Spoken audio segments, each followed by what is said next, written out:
From FlourishDX School, this is the Flourishing at School podcast. With mental health becoming a global priority, we are your partner for creating schools where students, teachers, and school leaders feel good and function well, becoming the best versions of themselves and contributing to a flourishing world. Welcome to the Flourishing at School podcast. I'm your host, Tamara Lechner. Each week, I bring you the best practitioners, academics, and everything in between in order to inform best practice in whole school mental health. And when I started this podcast, I knew that I had to have this week's guest on because she has been bringing the skills of well-being to educators. And I'm going to let her fill you in a little bit on her background, but I am absolutely delighted to introduce my former colleague and my friend, Lina Maria Aristizabal. And I'm sure I demoed that even though she gave me, Lina Maria, tell me the awesome acronym that you gave me before we started to record. Aristizabal. Aristizabal. That's like the closest. Yeah, so I couldn't even say that. Lina Maria Aristizabal. Well, welcome to the Flourishing at School podcast. Thank you so much, Tamara. It's so lovely to be here. Excellent. Well, I would love to start. I know a bit about you and your background, but for our audience, in 5 minutes or less, could you kind of give us the highlight reel of your career to date? Sure. Yeah, absolutely. So I'll start off, I'll just say right now I'm working at the Center for Positive Education. I'm the Associate Director and Lead Trainer there. And that's where we're former colleagues, and we're working with the PEC program, bringing positive education to educators around the world. So how I got there, that journey, that it's so funny with journeys, right? You don't imagine how they work, but looking in hindsight, it all makes beautiful sense and fits together wonderfully. I actually started my undergraduate degree was in peace and conflict studies. I was very much wanting to change the world, make the world a better place. It was towards the end of my 4.5 years of studying that it really, I think I got a little bit disillusioned with the politics of it. I had studied a lot of psychology as part of the degree as well, and really started to feel like education was the key. That if we can build better schools, to build better communities and help people be the best people they can be, that's really a better solution, or at least where I wanted to be involved in this working towards a better world for everyone. So that was what I came up with in my head, but I wasn't exactly sure how to approach that. So a couple of years there, I worked at a nonprofit here in Toronto. And then I ended up getting a teaching English gig in Korea. It was like looking for some adventure and like, maybe through teaching, that could be a fun thing. I learned through that experience, a lot. That's always a beautiful experience to travel and all that wonderful stuff. But I got to see that I actually loved teaching. When I talked about wanting to focus on education, I didn't see myself in the role as educator. I was thinking of more like curriculum development or something like that. And then getting that experience with kids and just loving it, seeing that there's so much there, so much with that human connection, so much vibrancy in that experience, I wanted to go into teaching. Came back, got my Bachelor of Education, went back out, international schools, and whoa, that was an interesting experience because I'm back in let's change the world, through classrooms and that experience. But they're making me do so many things that feel like, where do I fit this in? How do I do that? It was just learning all this, ways of teaching math, reading levels, all this stuff that we need to learn as classroom teachers. So went through a couple of years of working through that experience, and then started to find online a little bit of learning around positive psychology, positive education. What's the science around well-being? So I started implementing little things in any little ways that I could in the classroom, and started seeing transformative change. Like this was, all I needed to do was put a little bit of energy in this, and I'm seeing massive shifts in students and their learning and all of that. So that led me a couple of life changes, this and that. I got a graduate degree there. And then I started learning, studying, I really wanted to focus on this career of well-being science and positive psychology in education. I got my certification in applied positive psychology from the Flourishing Center, the PEC certification, and now a few years later, this is what I do. I'm teaching teachers and teaching educators from around the world the skills of flourishing, the skills of well-being science, and creating these beautiful communities where we get to learn from each other. And it's just so lovely to have come around like full circle with this experience and now be teaching educators. Oh, what a great story. And one of the things that I love about the work you do is you take what you learn personally and share it. And I know that teachers immediately, when they learn something that is a game changer, like you've talked about when you found some of these positive psychology and positive education skills, when teachers find something that's a this changes everything moment, they do want to change everything. Mm-hmm. And yet they're inside of the structure of school, which isn't really conducive to change. It's pretty change resistant, I would say. And so I love what you and your team at the center are doing, which is really empowering teachers to learn these skills, but then here's how they connect to what you're already doing, what the structure and the system of your school says you have to do, that it's not an either or. It's that you add this to what you're doing. And as you said before, it makes everything better. Exactly. It's not, we have an idea that it's going to be something like teaching a new thing or doing a new thing on top of all the other expectations and responsibilities. And to some extent, you can create those new things if there's space for it. Absolutely. And there's so much benefit to that. But so much of it can just be infused in what you're doing every day, in the conversations you're having with students, in the way you check in with kids in the hallway, in the transitions. There's so much that can be implemented without actually like adding more. It's just, little tweaks here and there. I love that. And so for the people in our audience who know nothing about the Flourishing Center or the Center for Positive Education or PEC, Positive Educator Certification, is that the correct acronym? Education certification, yeah. Yes. Okay. So if someone's like, okay, I want that, I need to be a part of this club. Mm-hmm. Can you give us kind of a high level overview of what it looks like to become a certified positive educator? Mm-hmm. Absolutely. So this is we usually run it in a 16-week program, meeting once a week for 2 hours. So it's synchronous and asynchronous learning. You've got training videos to watch on your own, and then we meet once a week in class to discuss the material, to do activities, to actually engage in the material so you're experiencing some of these things yourself. And throughout this process, you're learning from each other. We have great groups of educators from different parts of education, from early childhood to high school, sometimes beyond, and not just individuals from schools. It can be administrators, counselors, and teachers, but also coaches, and many parents are joining just to learn these skills for the family, for their kids. So beautiful program and experience, and runs online. So that's a really handy thing and how we're able to get educators from all over the world. Well, and I know from number one, having been involved in it, and number two, knowing so many people who have completed the certification, that one of the things they rave about is having this connection to the others.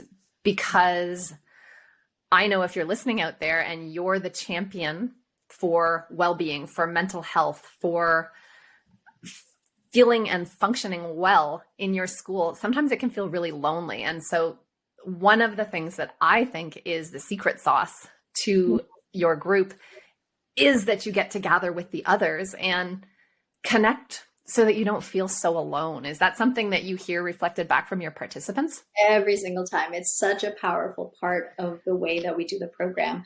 They get the online training on their own to do some of the catch-up stuff, but the together time and the connections that are built, and really just to relate and connect with other teachers that have gone through similar, same things, but from other regions of the world, is very powerful and special. And to be introduced to these topics and to start working on them in the classroom and seeing the change, and then sharing that with each other as well. Yeah, I love that. And I know that it's something that I've really recommended to early career teachers that gives your resume an added, wow, not only have you completed X, Y, and Z of the mandatory processes, but you're thinking of your own mental health and the mental health of your students. And so it's a wonderful thing for an early career teacher to kind of bolster their resume if they're looking for their next great role. We know that in many parts of the world now, they're actually having a designated senior mental health lead or well-being director in a campus. And this is the kind of thing that makes you stand out if you're going for one of those roles that, okay, I actually have a certification about this. Could you tell me some of the locations that you have had past participants join from? Because I know you are centered in New York, but I've seen it really far reaching. Can you think of some of the kind of, how far is this stretch of certified positive educators? Beautiful. We've had participants. We just had a group of participants in Dubai. And we also, at the same time, it's fun because we have Dubai, we have Singapore in the same group as we had New Zealand, in the same group as we had Canada, in Northern Europe as well. We've had Norway, so many different regions. I think I counted once and we were at over 25 countries. So I think it's a little bit higher now because it's always fun to see when we have new countries, people from new countries join.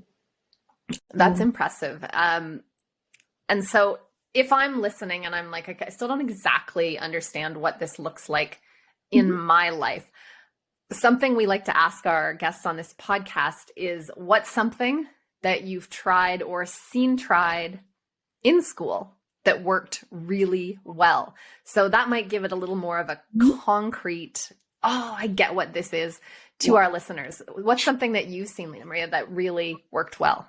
Yes. So I'll say that I tried, it was in my last year in the classroom that I tried this. I was starting to do a lot of go noodle brain breaks, right? Those little movement breaks throughout the day. And I had done them for the previous few years. And one of my colleagues was actually saying, hey, things are going really, really well. And I'm doing like 10 to 12 brain breaks a day. And that number sounded wild to me. 10 to 12 brain breaks. Like, how are you possibly fitting that in? I think I was averaging about 3. But I was willing to give it a try. And I started slowly moving up, moving from 3 to 5 brain breaks a day, 5 to 7, until I was hitting about 10 to 12. And everything shifted in the classroom. It's really, really powerful. Now, some of these were movement, like some of this was like running on the spot, dancing breaks. Some of them were mindful breathing, some quiet yoga, but fitting that in felt like all of the in-between time, which was the learning time, was so much more productive. Kids were so much more engaged and ready to learn. If they had that little, okay, I'm here. And we could do that in transitions, like as they're coming into class. So there's a lot of, once you start noticing that there's a lot of like unused time, as kids are coming in from the break or from drinking water or from music class.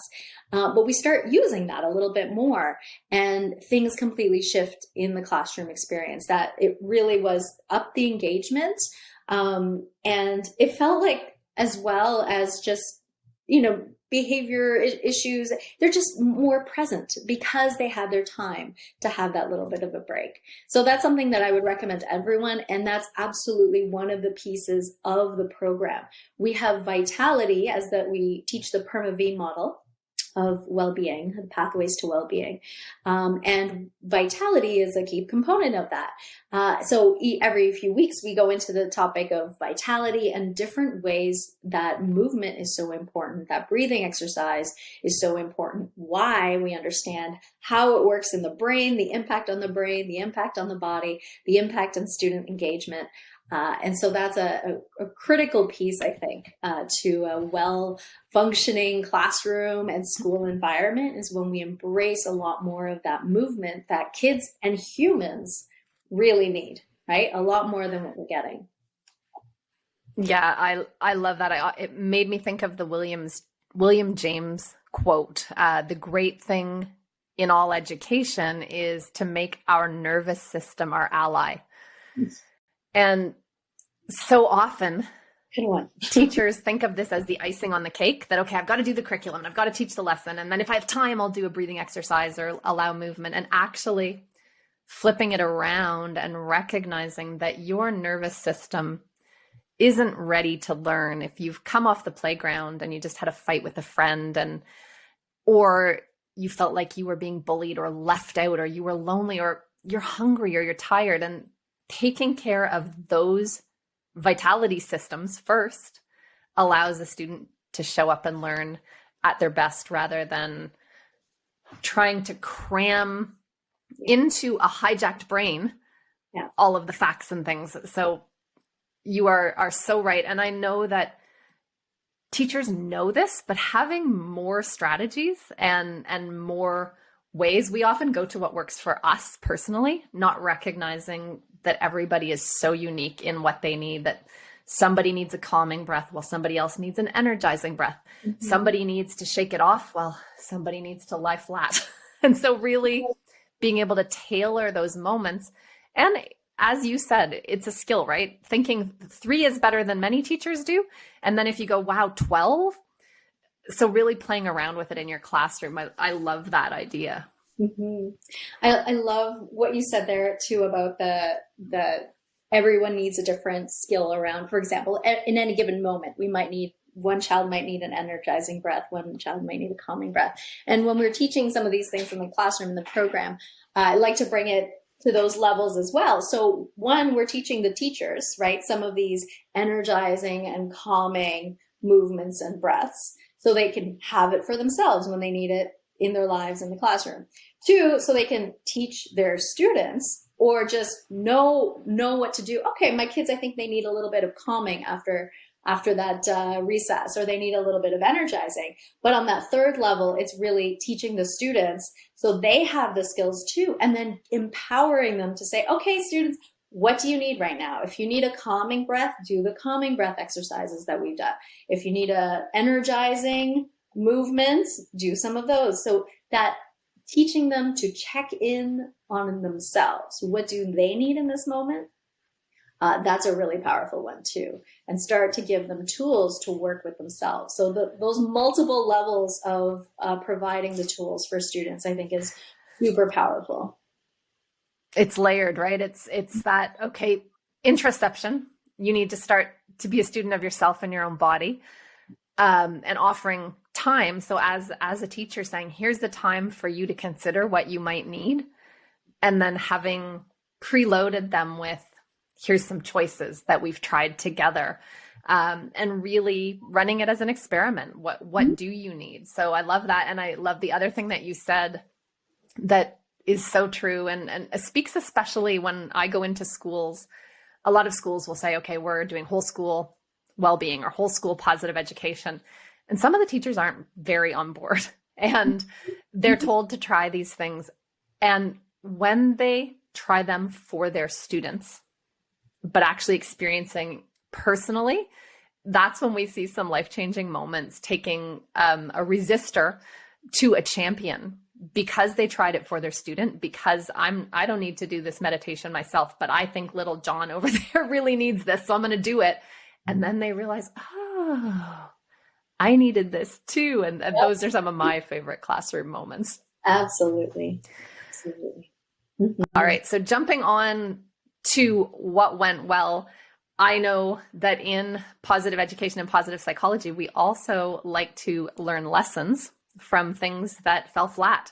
So kind of in the opposite vein, what's something that you've seen go wrong that you're going to do a cautionary tale to tell our audience, don't try this? Yeah. I was thinking about this. It's tough because there are so many lessons in your first years. I mean, the entire time you're teaching, it's just lesson after lesson. And I had a little bit of bouncing around between grades. So as soon as I was starting to get comfortable in one grade, I was moved to a very different one. So, okay, whole new set of lessons here. I think one of the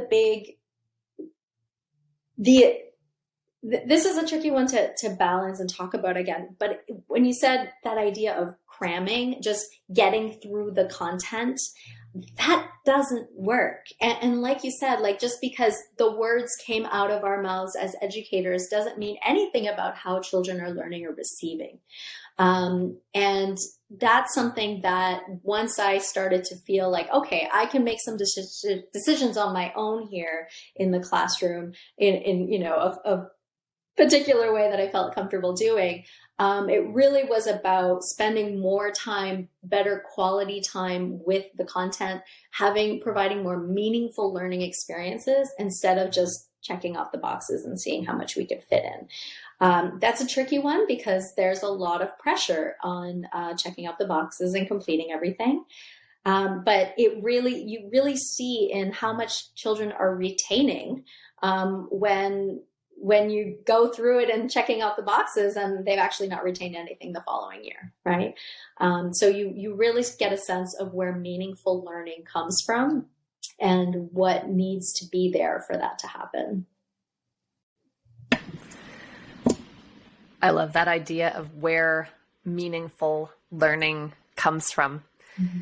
And that connects in my mind because the thing that immediately came to mind when you said that was, well, the student needs to be at least on the pathway to flourishing in order to learn in a meaningful way that it's going to stick.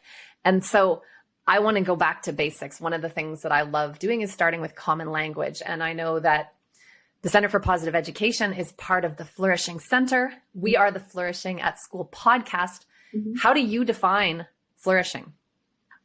Oh, that is such a great question. Oh, let's see. How do I define flourishing? Oh, I would say when you're feeling good, and you're in a place of belonging and connection with others, and you're able to be creative. I think those are some of the key elements of flourishing. I think creativity only comes from that place of safety in some way, right? Feeling comfortable and safe in an environment where you can feel creative and actually feel like you have the tools to make things actually happen in the world. So I think those components of connection and feeling good and being able to be creative are powerful ones there. So I'm pulling out because I always use I can feel good, I can function well, and I can contribute meaningfully. But I love that you added belonging. Mm-hmm. And I know that inside of the PEC program, mm-hmm. you foster a huge sense of belonging and community. It's one of the superpowers of that training. Mm-hmm. And so I wonder if you have a quick, and I know I'm putting you on the spot because I didn't tell you I was going to ask you this, but what is a quick way? So if I've got a teacher that is like, okay, yeah, belonging is awesome, but how do I do this with middle school girls who like to have the in-group and like to have the out-group? What is a tool to foster belonging in both groups and in all the kids? Do you have a kind of a go-to tool that might be something that you teach in the program or something that you've seen used that this is a belonging hack? Mm-hmm. Oh my goodness. I feel like I've got a few and I'm not accessing them right now, but I'm going to be okay with that. I think one of the powerful pieces is having groups of people work on things together, difficult, challenging tasks together to figure them out and be in this common place of struggle, of really like, okay, we're working through this. We're trying to make this happen. I think that's one of the things that we can do. There's always that experience as well of sharing experiences, sharing personal connections, like providing the space for these curiosity conversations that, especially I'm thinking I had a class of grade 5 students and that was a tough group, especially with the girls. So when you said that, I had this like, strong memory of how tough teenage girls or young girls can be with the in-group, out-group. So I think one of the experiences as well is to allow them to have one-on-one connections with each other aside from that group, and to have space for curiosity, for different types of team building exercises. And there's lots of things we can do around that. And that is something that we go into in the program. I love that. And you brought to mind, I'm going to share one, because you're right, that embodied sensation. We're both girls. We were both preteen and teenage girls, and we've both experienced that sense of somebody inviting you in, or feeling like you're not invited in, whether or not it's true sometimes. And I think that is one of the biggest challenges of the species of teen, yes, is that even when you do belong, even when everybody else in the room thinks you're popular, that you have status, that you're part of the group, you can lack that feeling. One powerful tool that I've seen used that I love is the power of kind of a inside joke or nickname. And I've seen this work really well in language classes. My son took Spanish class, and his teacher at the beginning of the year gave them all a Spanish name. And so my son's name is Maddox, and in Spanish class, he was Pedro. And to this day, if we see that teacher anywhere out in the world, he calls Maddox Pedro. And that is just a powerful signal that there's like something that's an insider. Being an insider makes you feel connected. And so that is one, it's not always easy to figure out inside of a language class. It's obvious. Mm-hmm. But I think that connection of there's something that you and I have in common, mm-hmm, really important. And that goes back to Jane Dutton's work on high quality connections, that having that in common, knowing a person's name or having a special nickname for them, mm-hmm, can just deepen that connection, especially when somebody is feeling disconnected. Yeah. No, I love that. There are so many activities around that idea of learning some things about each other. Sometimes there's like those checklists we can play, or what cross the line if, and we start to realize we have more in common with each other. So step on across the circle if, or into the circle if, or the four corners of the room. But we start to see we have way more in common with each other than we think most of the time. And we might have some connections with others, or if we create those opportunities in the classroom for students, they can notice that they might have more in common with the other than they actually thought. They could be things about their personal life or common interests, but creating those opportunities. So I think that's a beautiful idea that you brought up as well, the commonalities. Yeah, and I think often we get stuck in believing that this has to be a big thing we have in common. This can be something as simple as, how do you like your toast? Like, do you like it burnt, or do you like it hardly cooked? It doesn't need to be a deep vulnerability. And I think, in fact, we know often those big vulnerable shares is just way too much in the classroom. So it can be those simple shares that really connect people. All right. So I've asked you to define flourishing. Mm-hmm. If everybody in a school was flourishing, and you walked into that classroom, into that school, how would you know? What would be different about a whole school or a whole classroom that was flourishing? Mm-hmm. I would say one of the big ones is you can get a sense of what the relationships are like within a school community. When teachers are walking down the hall and students from another classroom are walking down the hall, the way they engage and interact, I think tells us a lot about the school community. So I think we're going to notice a lot of greetings in the halls. We're going to notice greetings from kids from different classrooms, just a lot more collaboration and connection, and smiling kids. And a lack of what I've experienced in certain places as well is a lack of a sense of fear or, moving away if, there's a teacher, right?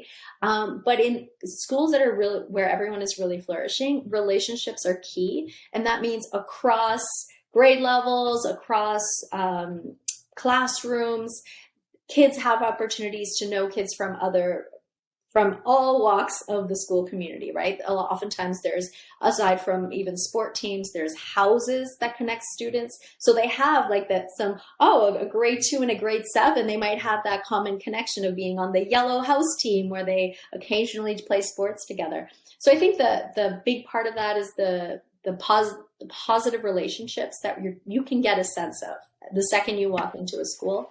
And I would say allowing for like seeing a lot more of that movement. I know that it's so related both to improved learning, but also related to improved behavior. There's going to be less acting out when kids have sufficient time to move around, and they're very much related, right?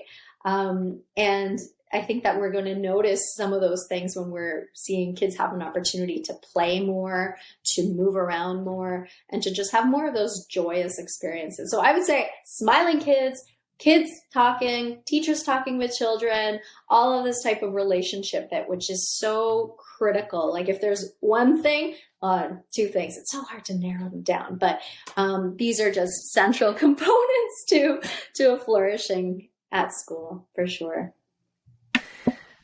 Yeah, I love that. And that visual was really clear that it is relationship driven. We know that in the PERMA V model, the R for relationships really matters deeply.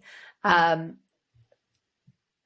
so I think focusing a little extra time, I mean, good teachers know this, right? That the relationship, you lead with the building the relationship. I always think about it like money in the bank, that when you put some money in, then when you want to withdraw, you've got something there to withdraw from.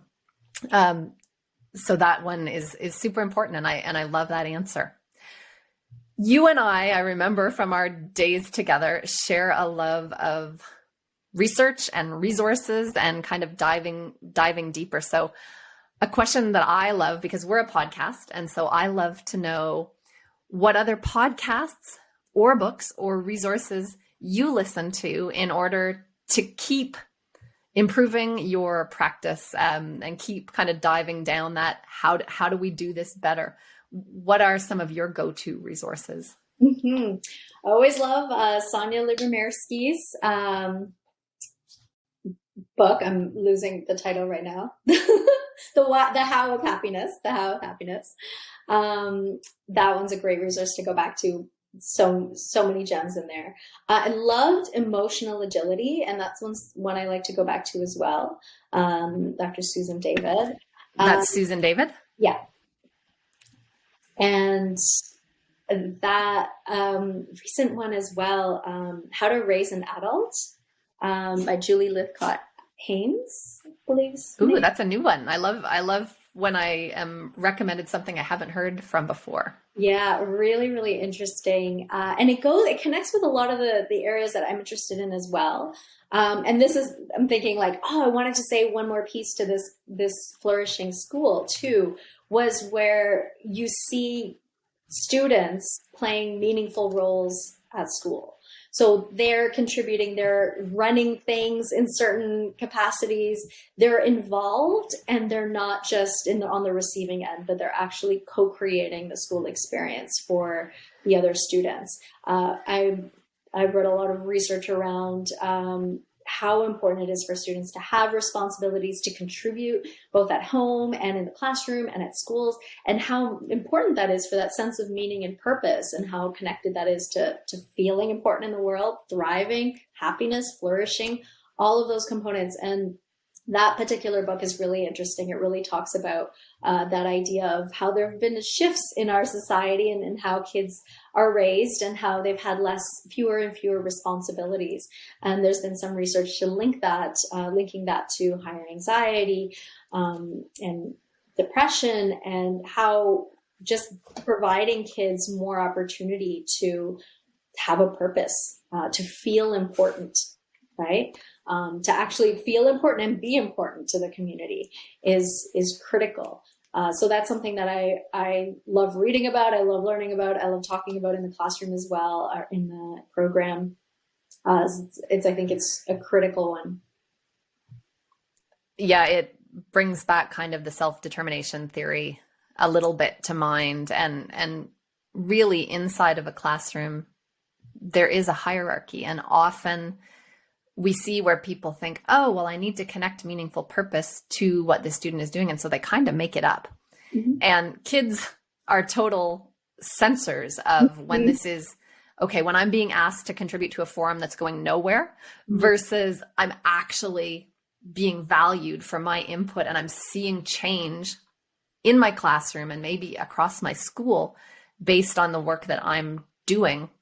We know that matters, that makes a difference. And so I think I definitely want to pick up that book, because the more strategies you can have to bring this to life in a place where kids gradually can actually make more impact. But it's that balance of, okay, I get to say something, but I don't always get my way, and learning that just because I have a voice doesn't mean that my voice is going to be the one that you listen to.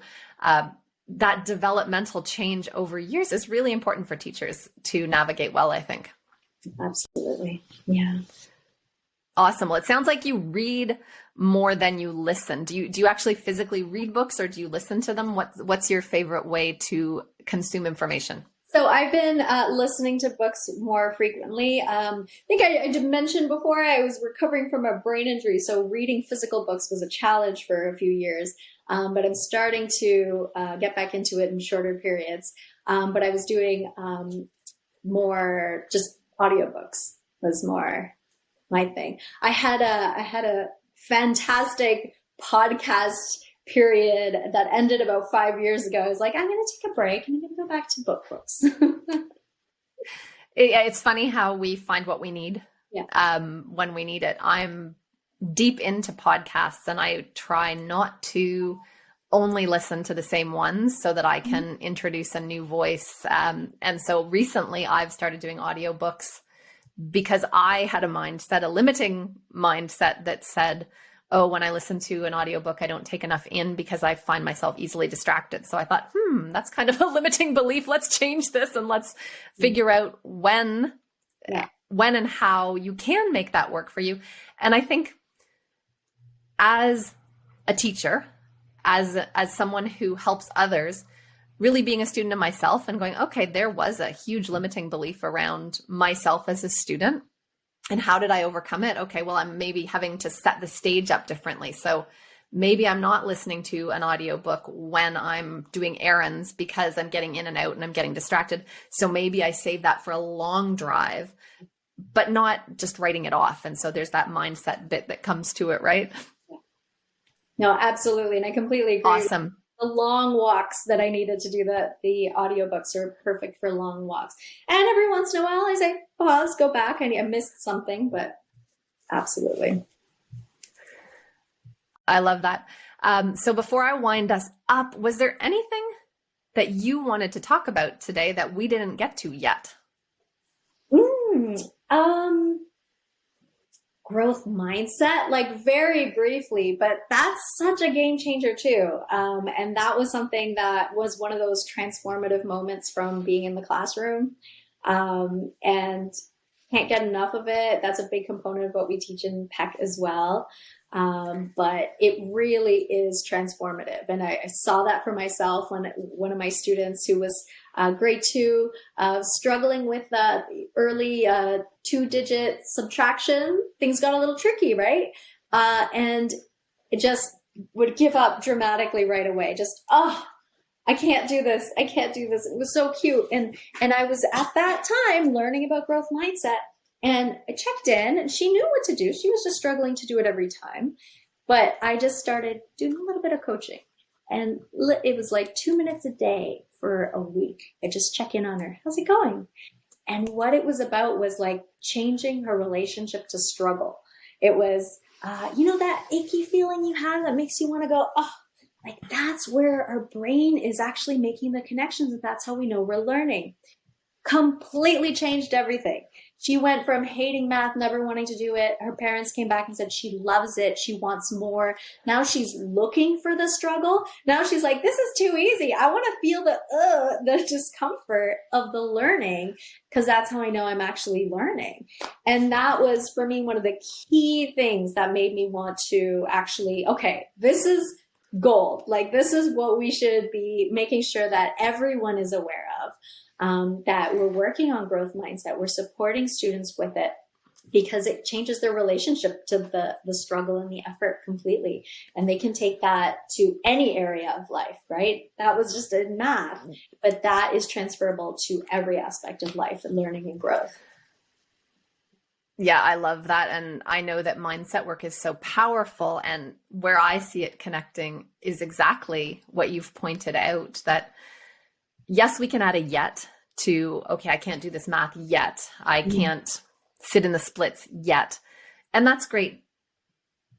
But we still need an action to take us to the next level. And I think that that skills challenge balance of finding the optimal engagement zone, or flow, as we sometimes call it, can be challenging in school to find that sweet spot. But when you give kids the tools to understand before it gets easier, it's going to get hard, then they're not so scared when it gets hard. It's actually that struggle, right? One of my favorite videos, I recommend teachers grab it, the struggle switch, which actually shows kids in a really easy cartoon how this works in your brain, that you need to go through this period where everything feels hard and fear is going to come up, and that little voice in your head is going to say, I can't do this. I'm not smart enough. I'm not good enough.